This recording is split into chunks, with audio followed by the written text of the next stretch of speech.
Vraie Voix Sud Radio, c'est le Top Clic. Bonsoir Félix, de fausses alertes à la bombe mais une vraie grosse colère du ministre de la Justice. Au moins 11 aéroports perturbés, évacués. Alerte attentat à l'aéroport de Toulouse. Des avions déroutés, des passagers inquiets, retardés. Un garde des Sceaux, Éric Dupond-Moretti, excédé.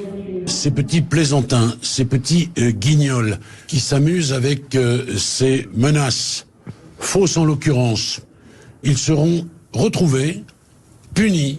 Les peines d'emprisonnement que prévoit le code pénal, c'est évidemment des peines lourdes. C'est 3 ans d'emprisonnement.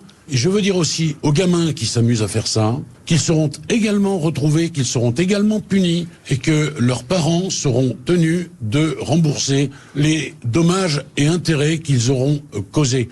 On n'a pas besoin de ça. On n'a pas besoin d'agitateurs, de psychoses par les temps qui courent. Et oui, le ministre de la Justice, qui a sans doute écouté Cécile de Ménibus, finalement posait la question de la peine encourue l'autre jour dans les Vraies Voix quand on parlait des 168 fausses alertes à la bombe dans les établissements scolaires depuis le début de l'année, jusqu'à 3 ans de prison, donc sans compter les dommages et intérêts. D'ailleurs, pour se préparer au décor carcéral, Éric Dupond-Moretti a poussé ce coup de gueule en marge d'une visite à Fleury-Mérogis. En tout cas, aujourd'hui, le château de Versailles a lui aussi été évacué pour la 3e fois en une semaine, là aussi à cause d'une fausse alerte. Et tout ça, évidemment, et c'est là le plus grave, 5 jours après l'assassinat de ce professeur à Arras.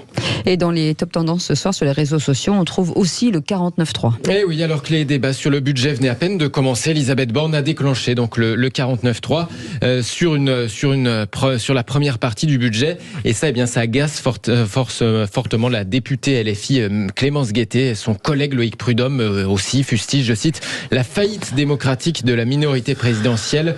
Les Insoumis annoncent donc une énième motion de censure en réponse à cet énième 49.3. On va y revenir avec le tour de table d'Olivier d'Artigol tout à l'heure dans les Vraies Voix. Dans les top tendances, on trouve aussi évidemment Israël attaque ou Gaza toujours ce soir, mais aussi NUPS, tiens, vu qu'il y a de l'eau dans le gaz, ça aussi on en reparle dans le coup de projecteur après 18h30.